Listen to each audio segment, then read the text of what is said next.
আসসালামু আলাইকুম। ধারাবাহিক পত্রিকা বিশ্লেষণের আজ রোজ শনিবার 23শে জুন, 30শে জ্যৈষ্ঠ, 1433, 26শে জিলহজ, 1447। পত্রিকার প্রথম পেজটা যদি আমরা একটু বিশ্লেষণ করি, দেখেন মোটা দাগে প্রথম যেটা আমাদের চোখে পড়ে বাম সাইডের প্রথমে, যে বিশ্বের প্রথম ট্রিলিয়নিয়ার ইলন মাস্ক, তাই না? অত্যন্ত ধনী ব্যক্তি, ঠিক আছে। তিনিই বিশ্বের প্রথম ট্রিলিয়ন সম্পদের মালিক হলেন। দেখেন, ভদ্রলোকের তো সবাই চেনেনি। মার্কিন ধনকুপ ইলন মাস্ক, তিনি বিশ্বের প্রথম ট্রিলিয়নিয়ার হয়েছেন, তাই না? তার মহাকাশ গবেষণা সংস্থা স্পেস এক্স, ঠিক আছে।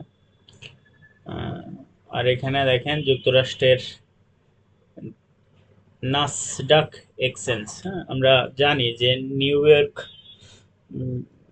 স্টক এক্সচেঞ্জ ইউএস এর সবচেয়ে বড়।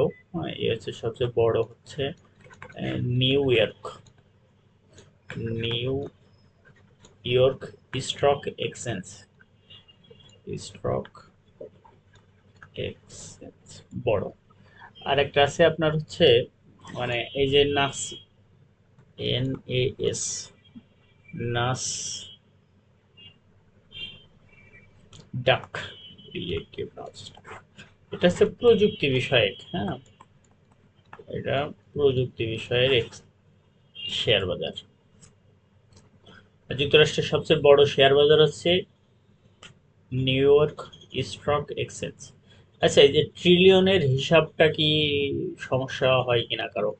আচ্ছা, আমি ট্রিলিয়নের হিসাবটা যদি আপনাদের একটু দেখাই, দেখেন আমরা খুব সহজে শিখবো। এই যে ট্রিলিয়ন, বিলিয়ন, মিলিয়ন, এগুলোর হিসাব অনেক সময় গুলাই ফেলি, ঠিক আছে। আমরা 1K, হ্যাঁ, 1K মানে 1000, তিনটা শূন্য। শূন্য কয়টা? তিনটা। যদি 1M বলি তাহলে আর তিনটা বাড়বে, একটা দুইটা তিনটা ছিল আগে, আর তিনটা এই বাড়লো। যদি আমি 1 বিলিয়ন বলি তাহলে আরো তিনটা বাড়বে, ঠিক আছে। 1 বিলিয়ন বললে আরো তিনটা বাড়বে, তাহলে অর্থাৎ ওয়ান, তিনটা, এই তিনটা, আরো তিনটা বেড়ে এই তিনটা হলো, ঠিক আছে। তাহলে 1 ট্রিলিয়ন যদি বলি, 1 ট্রিলিয়ন বলে আরো তিনটা বাড়বে, ওয়ান, একটা দুইটা তিনটা, একটা দুইটা তিনটা, একটা দুইটা তিনটা, একটা দুইটা তিনটা, অর্থাৎ 12টা শূন্য। মনে থাকবে না এটা? দেখেন আমরা 1 মিলিয়ন, ঠিক আছে, 1 মিলিয়ন মানে এটা জানি সবাই 10 লাখ, তাই না? 1 বিলিয়ন মানে হচ্ছে 100 কোটি, তাই না? 1,100 কোটি, 100 কোটি, 1,000 কোটি। আর 1 ট্রিলিয়ন হচ্ছে আপনার 1 লক্ষ কোটি, 1 লক্ষ কোটি। 1 ট্রিলিয়ন মানে হচ্ছে 1 লক্ষ কোটি, অর্থাৎ 1,000 বিলিয়ন টাকার মালিক হচ্ছে এই ভদ্রলোক ইলন মাস্ক।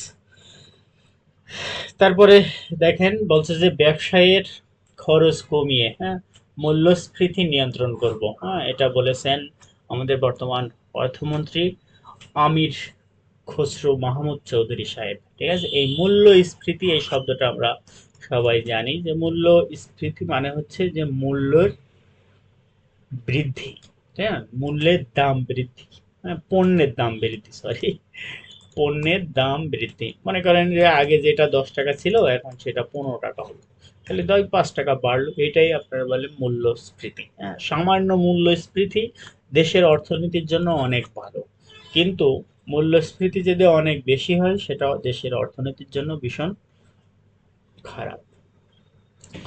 দেখেন, ইরান বলতেছে ইরান যুদ্ধের সমাপ্তির ঘোষণা দিয়েছেন ট্রাম্প, তাই না? তিনি অনেকবারই দিয়েছেন।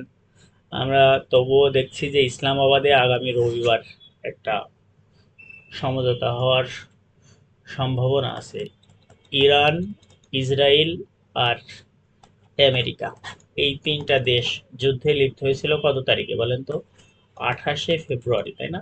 ডেটটা মনে রাখবেন। 2026 সালের 28শে ফেব্রুয়ারি এই ত্রিপাক্ষিক যুদ্ধটা চলছিল, তাই না? আবার আমরা জানি যে ইরান আর ইসরায়েলও একটা যুদ্ধে লিপ্ত ছিল কত সালে বলেন তো সেটা? 13ই জুন, তাই না? 12 দিনের যুদ্ধ নামে যেটা পরিচিত। 13ই জুন 2025। যুদ্ধের ডেটগুলো একটু মনে রাখতে পারলে রাখবেন, না রাখলে দরকার নেই। তারপরে যদি আমরা আর একটু নিচে আসি, দেখেন সীমান্ত হত্যা, পুশিন ইস্যু সমাধানে অনীহা ভারতের, ঠিক আছে? এটা আপনার হচ্ছে ভারত বাংলাদেশের, হ্যাঁ, এটা হচ্ছে আপনার 57তম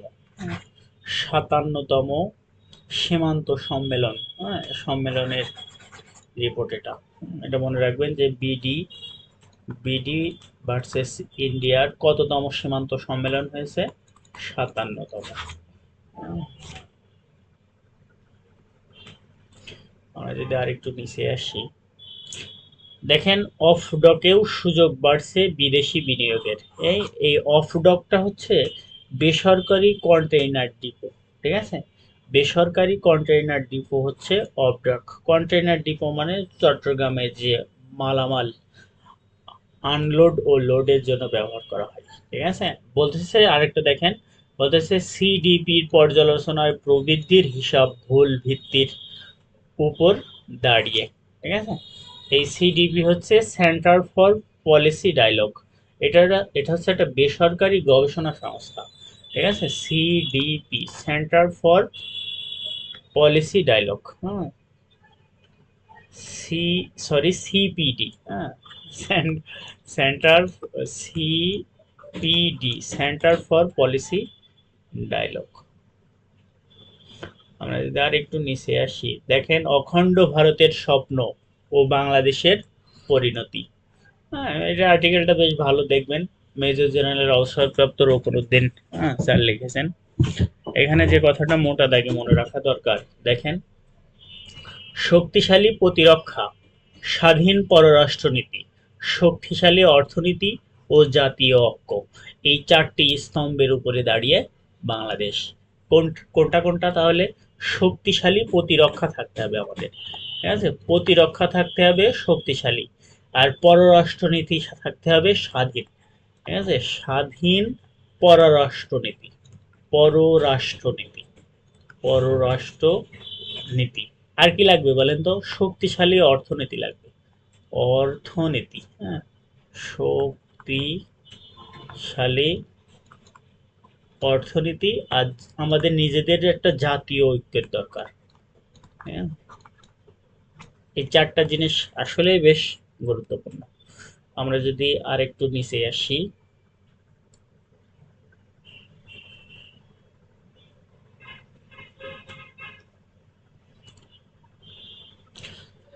দেখেন পুঁজিবাদের, হ্যাঁ, পুঁজিবাজারকে গুরুত্ব দেওয়া, অংশীদারদের মধ্যে আশা সঞ্চয়, এই বাজেট নিয়ে আপনার ডিএসই, ঢাকা স্টক এক্সচেঞ্জ, হ্যাঁ, মন্তব্য করেছে। আমরা জানি বাংলাদেশের শেয়ার দুইটা, একটা চট্টগ্রাম স্টক এক্সচেঞ্জ আর একটা হচ্ছে ঢাকা স্টক এক্সচেঞ্জ। এটা মনে রাখবেন, সবচেয়ে প্রাচীন হচ্ছে ঢাকা স্টক এক্সচেঞ্জ। আমরা যদি আর একটু নিচে আসি, দেখেন অক্সফার্মের প্রতিবেদনে পশ্চিম তীরে, হ্যাঁ, মানে গাজার পশ্চিম তীরে 3 বছরের নিহতর সংখ্যা আগের 17 বছরের চেয়ে বেশি। আমরা যে সংস্থার নামটা পেয়েছি এটা ইম্পর্টেন্ট, হ্যাঁ, অক্সফার্ম। অক্সফার্ম এটা 1942 সালে প্রতিষ্ঠিত। কোথায়? ইউকেতে। এর হেডকোয়ার্টারটা ইম্পর্টেন্ট, এর হেডকোয়ার্টার হচ্ছে নাইরোবি, হ্যাঁ, হেডকোয়ার্টার হচ্ছে নাইরোবি, কেনিয়াতে। এটা হচ্ছে দাতব্য একটা প্রতিষ্ঠান, হ্যাঁ, অক্সফার্ম দাতব্য প্রতিষ্ঠান।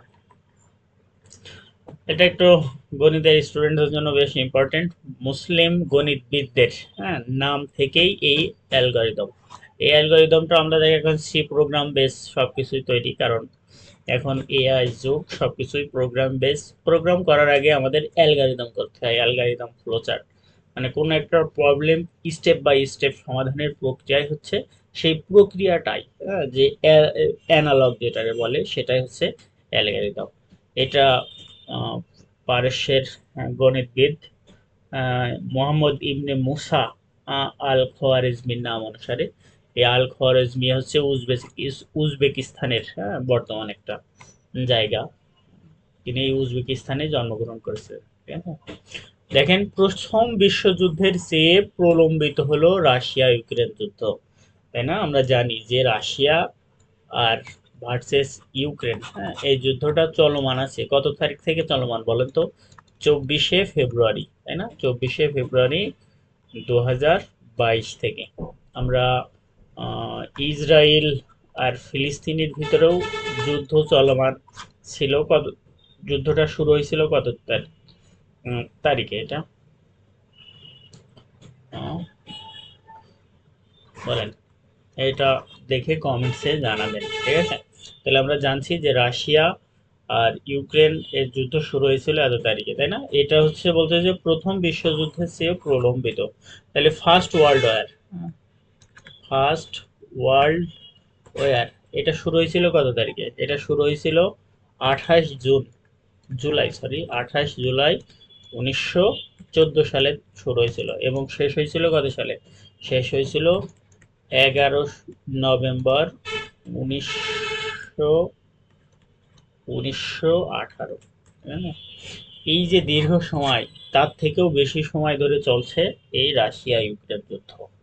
আর সেকেন্ড ওয়ার্ল্ড ওয়ারটাও যদি আমরা পাশাপাশি জেনে রাখি, সেকেন্ড ওয়ার্ল্ড ওয়ারটা শুরু হয়েছিল আপনার 1 সেপ্টেম্বর 1939 সালে। এটা শুরু করছিল কে বলেন তো? শুরু করছিল জার্মানি পোল্যান্ড আক্রমণের মাধ্যমে। আর শেষ হয়েছিল 2 সেপ্টেম্বর 1945। শেষ করছিল কে? শেষ করছিল জাপান। দেখেন, জার্মানি শুরু করছিল, জাপান শেষ করছিল, দুইটাই বর্গির যা, মনে রাখতে পারেন এটা এইভাবে। আমরা যদি আর একটু নিচে নেমে আসি, রোববার শুরু হচ্ছে ব্রাজিলের এক্সামিশন, এক্সাম মানে 6। আমরা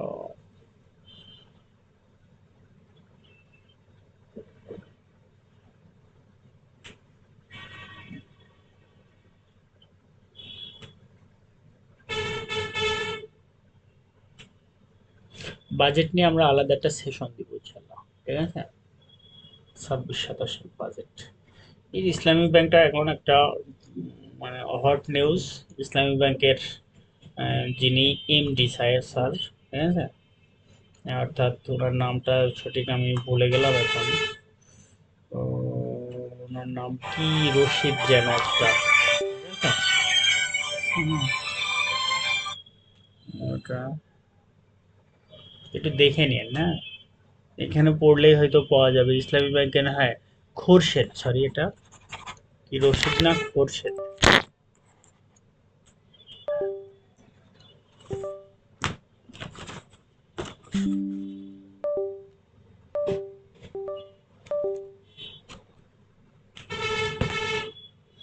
এই যে এই খুরশেদ আলম, এর নিয়োগের নিয়ে তাদের ভিতরে একটা দ্বন্দ্ব চলছে।